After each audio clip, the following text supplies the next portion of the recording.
Assalamualaikum warahmatullahi wabarakatuh. Kita hari ini akan belajar tentang sistem injeksi.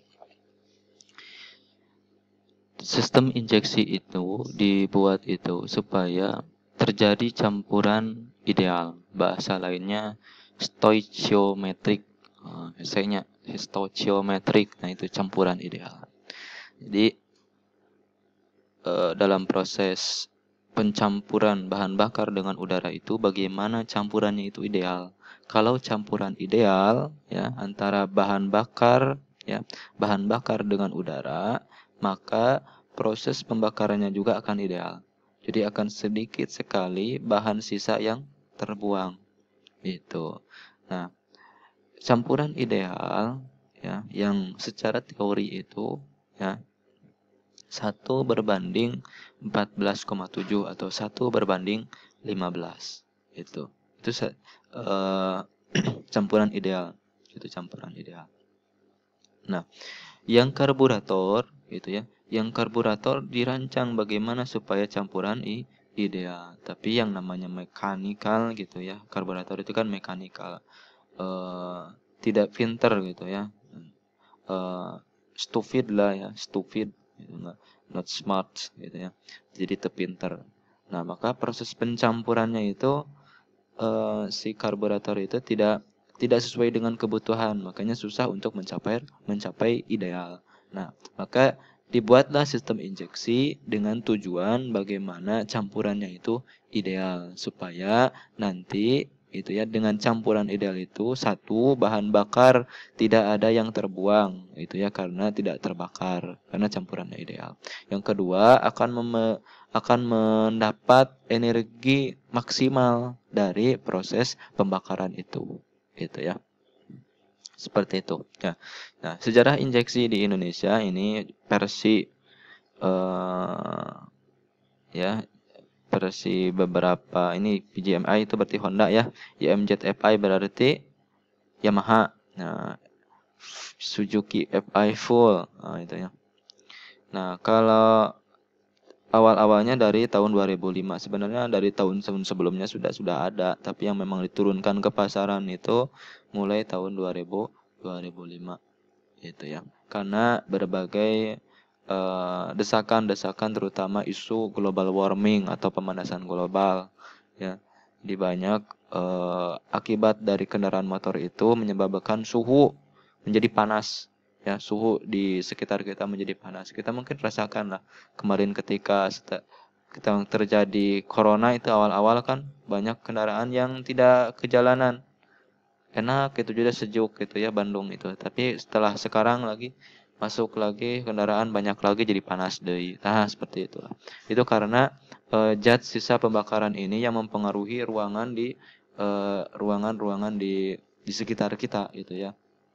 Itu menyebabkan panas. Jadi sebenarnya kalau semuanya berhenti aja, misalkan kendaraan sudah tidak pakai bahan bakar itu lagi gitu ya, bahan bakar listrik, insya Allah kita menjadi nggak panas itu. Nah, akibat dari semuanya ini gitu, setiap negara itu menghasilkan panas-panas dari pembakaran HC ya hidrokarbon, maka menyebabkan suhu bumi menjadi panas. Nah, suhu bumi semakin panas, maka menyebabkan kutub utara dan kutub selatan mencair. Kutub utara dan selatan mencair menyebabkan air laut naik ke atas. Maka beberapa tahun kemudian itu akan banyak pulau yang tenggelam termasuk Indonesia. Ya, bisa jadi tenggelam itu karena air laut meningkat. Nah, berdasarkan isu global itu, maka industri-industri, terutama industri dari kendaraan bermotor itu berlomba-lomba bagaimana menghasilkan zat emisi yang ramah lingkungan. Nah, maka mereka mulai gitu ya ke injeksi kendaraan-kendaraan itu semuanya ke injeksi, yang karburator ditinggalkan, apalagi yang 2 tak gitu ya. Gitu. Nah, ini sejarahnya ya. Nah, apa itu EPI itu ya atau electronic full injection itu apa ya? EPI itu kepanjangan atau singkatan dari electronic full injection ya. E-nya elektronik, V-nya full itu bahan bakar, injection itu berarti disemprotkan. Berarti sistem bahan bakar ya yang menggunakan kontrol elektronik itu dalam mengontrol injektor, gitu ya. Berarti electronic fuel injector. Electronic fuel injection ya. Nah, cara kerjanya, mekanisme kerjanya itu seperti begini. Gitu ya. Dia meniru dari sistem kerja manusia. Gitu ya. Sistem kerja manusia. Nah, kenapa kita merasakan haus? Nah, kita merasakan haus itu karena itu panas kan? Panas yang terik sehingga tubuh ini mengeluarkan keringat. Nah, karena tubuh mengeluarkan keringat, maka tubuh banyak keluar cairan. Nah, itulah menyebabkan jadi haus. Atau misalkan dingin. Nah, dingin sehingga si ginjal ini bekerja lebih banyak, maka si cairan yang kita minum itu banyak yang diproses di ginjal sehingga kita akan selalu ingin kencing kan. Gitu, kalau dingin kan selalu ingin buang air kan, buang air kecil. Nah, itu menyebabkan kita menjadi haus. Gitu ya. Itu kan karena sensor. Kalau panas, ini banyak keringat, itu juga mengeluarkan cairan gitu sehingga dalam tubuh kita cairan semakin berkurang, maka jadi haus. Nah, seperti itulah ya cara kerja. Nah, kendaraan pun dirancang demikian. Nah, mesti ada sensor-sensor sebagai pendeteksi keadaan kendaraan tersebut. Gitu ya. Apakah kendaraan tersebut memerlukan bahan bakar banyak atau kendaraan tersebut memerlukan bahan bakar sedikit? Nah, itu tergantung dari informasi dari sensor-sensor yang ada di kendaraan tersebut. Nah, seperti itu ya.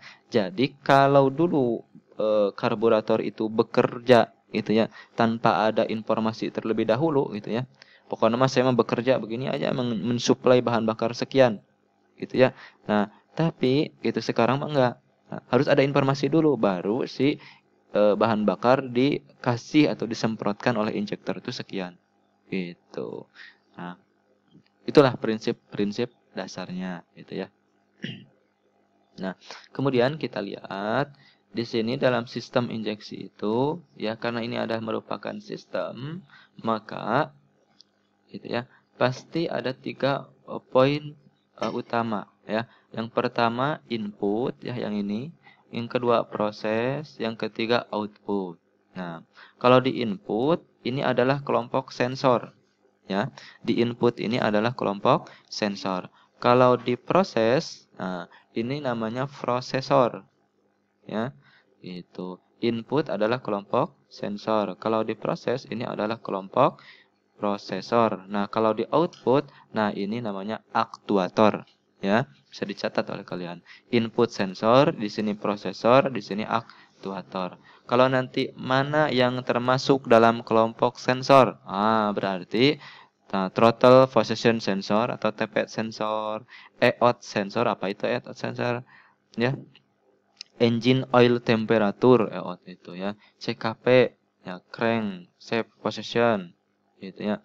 Nah, atau O2 sensor. Nah, berdasarkan informasi dari sensor-sensor ini, dia ngasih informasi kemana? Ke prosesor atau ECU, Electronic Control Unit, atau ECM atau Electronic Control Module.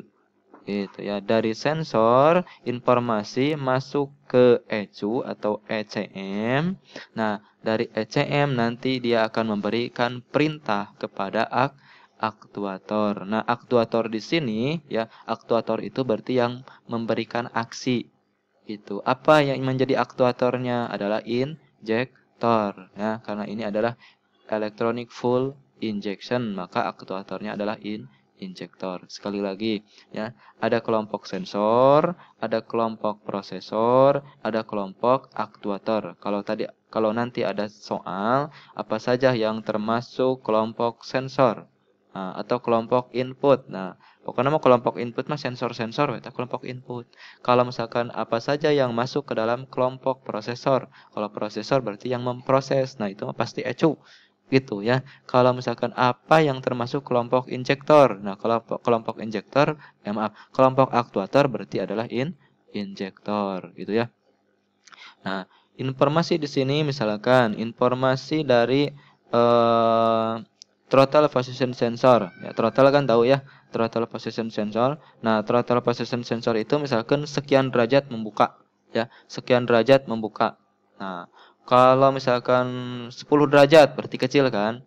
20 derajat agak gede, ya. 25, 30, misalkan 30 derajat membuka si throttle positionnya gitu ya. Nah, diinformasikan sama si TP sensor bahwa si throttle ini membuka 30 derajat. Ya, sekian menit. Nah, ngasih tahu nih ke si ECM. Hey, ECU atau ECM, si throttle membuka nih sekian derajat. Oke, kata si ECU itu. Saya akan memberikan dia bahan bakar sekian gitu ya. Nah, ini yang menentukan berapa mili bahan bakar gitu ya di injektor, berapa lama dia membuka si injektor. Nah, tergantung informasi-informasi yang berada pada sensor-sensor ini gitu ya. Nah, kalau yang sensor-sensor ini bermasalah, maka akan bermasalah juga terhadap suplai bahan bakar di injektor gitu ya secara sederhananya. Nah, ini sensor-sensor yang ada di sepeda motor. Bisa ditulis ya, silahkan di paus. Ada sensor EOT, sensor IAT, sensor TV, sensor MAP, sensor CKP, sensor O2, sensor angel sensor. Nah, tugasnya sekarang silahkan kalian tulis ya yang tadi. Kemudian ini yang sensor-sensor ini juga ditulis. Kemudian kalian searching ya, apa itu sensor EOT ya. Apa itu sensor IAT gitu ya, apa itu sensor TP gitu ya, apa dan fungsinya untuk apa ya, tugasnya itu. Jadi silahkan tulis nama sensor-sensor ini, kemudian sensor ini itu apa, kemudian fungsinya apa, tulis aja di buku, kemudian nanti fotokan, setelah itu masukkan ke Google Classroom ya. Terima kasih itu.